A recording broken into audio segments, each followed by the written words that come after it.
ఉన్న బంగారాన్ని విడిపించి ఆ రోజు ఆన్లైన్ రేటుకే మేము కొంటాం. Sharma gold company. నమస్కారం, సుమన్ టీవీకి స్వాగతం.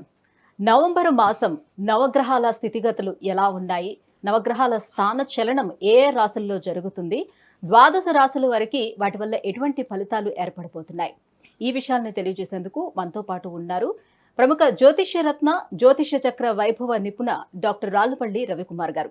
గురుగారు నమస్కారం.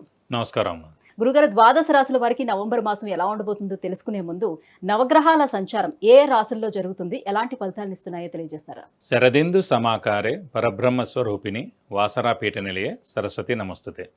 సుమన్ టీవీ ప్రేక్షకులకు నమస్కారం. ముందుగా ద్వాదశ రాశుల్లో నవగ్రహాలు ఎక్కడ ఉన్నాయో తెలుసుకుందాం. ఈ నెల అంటే 17వ తారీఖు నవంబర్ దాకా రవి నీచ స్థానంలో ఉంటారు. తర్వాత కుజుడు కూడా మొత్తం ఈ నెల అంతా కూడా నీచ స్థానంలో ఉంటారు.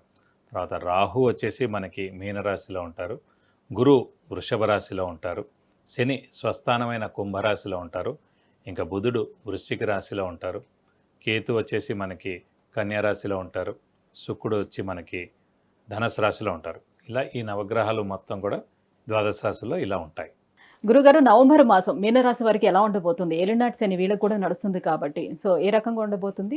గురువు ఎట్లా హెల్పింగ్ గా ఉన్నాడా లేదా? తప్పకుండా ఆఖరి రాశి అయిన మీన రాశి గురించి ఇప్పుడు చెప్పుకుందాం. మీన రాశి అనగానే మనకి పూర్వభాద్ర 4వ పాదం, ఉత్తరాభాద్ర 1, 2, 3, 4 పాదాలు, రేవతి 1, 2, 3, 4 పాదాలు, ఈ నక్షత్రాల సమూహం వచ్చేసి మనకి మీన రాశిలోకి వచ్చింది. ప్రస్తుతం రాశ్యాధిపతి అయిన గురు అంటే హార్డ్వర్క్ కారక గ్రహం అయిన గురు తృతీయంలో ఉన్నాడు.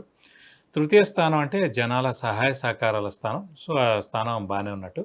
అలాగే దైవబలం దైవానుగ్రహం సంబంధించిన గ్రహం గురువు అయ్యాడు. ఆ గురువు కూడా తృతీయంలో ఉన్నాడు. సో 50% దైవబలం దైవానుగ్రహం కూడా బాగానే ఉన్నట్టు. నెక్స్ట్ అదృష్టకారకుడు యోగకారకుడు లక్ ఫేవర్ చేసే గ్రహం అయిన కుజుడు మటుకు అంటే ద్వితీయ భాగ్యాధిపతి అయిన కుజుడు మటుకు నీచ స్థానంలో ఉన్నాడు. అదృష్టం మటుకు 10% ఉన్నట్టు.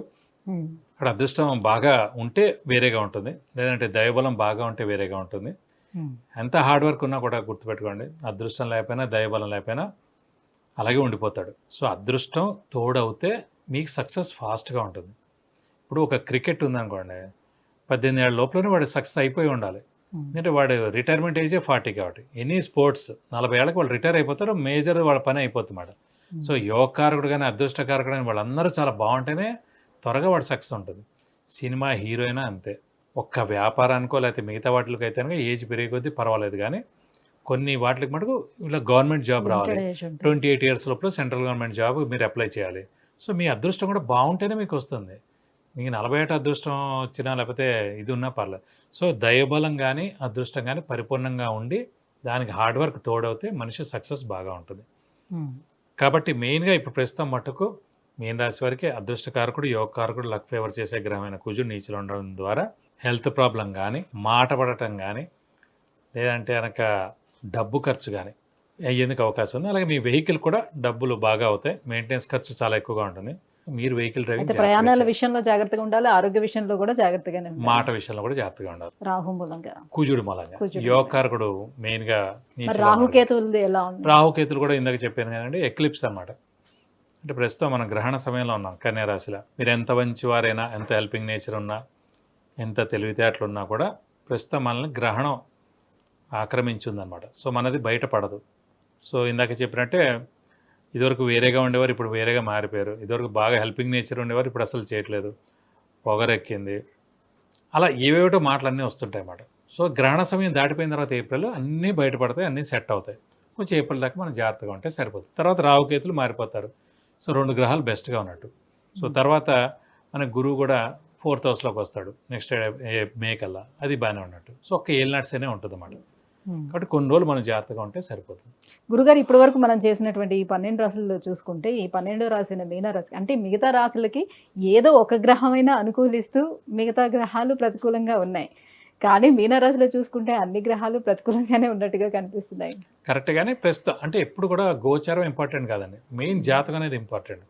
ఫర్ ఎగ్జాంపుల్ నేను ఒక సెంట్రల్ గవర్నమెంట్ ఎంప్లాయీని, నాకు ఏలినాట్స్ అనివ్వండి, అర్ధాష్టమ్స్ అనివ్వండి, అష్టమ్స్ అనివ్వండి, నా శాలరీ నాకు వస్తుంది, నా డిఏ నాకు వస్తుంది, నా మెడికల్ నాకు ఉంటుంది, నా ట్రైన్ పాసులు నాకు ఉంటాయి, అన్నీ ఉంటాయి.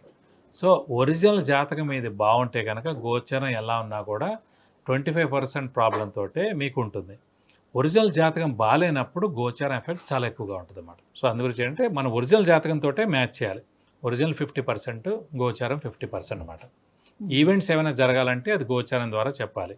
అసలు ఈవెంటే ఉందా లేదా అనేది మటుకు జాతకం ప్రకారం చెప్పాలి. సో ఉద్యోగస్తులు ఎవరైనా సరే కొత్త ఉద్యోగంలోకి మారాలని అనుకున్నా, లేకపోతే ఎక్కడికైనా స్థానచలనం అవ్వాలి, ట్రాన్స్ఫర్ అవ్వాలని అనుకున్నా, ఒకవేళ అయితే బాగానే ఉంటుందా వాళ్ళకి కెరియర్? ఖచ్చితంగా అండి. ఎందుకంటే ఏలినాడ్సన్ అంటేనే స్థానచలనం. అలాంటి స్థానచలనంతో పాటు గ్రహాలతో పాటు మీరు కూడా సంచరించారనుకోండి, మీకు ఖచ్చితంగా మంచి జరుగుతుంది.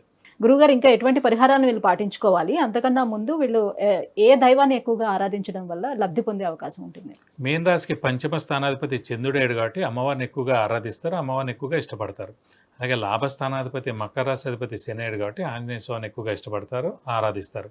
కాబట్టి మీన రాశి వారికి అమ్మవారు మరియు ఆంజనేయ స్వామిని ఎక్కువగా ఇష్టపడతారు. వాళ్ళ అదృష్ట దేవతలు కూడా వాళ్ళే.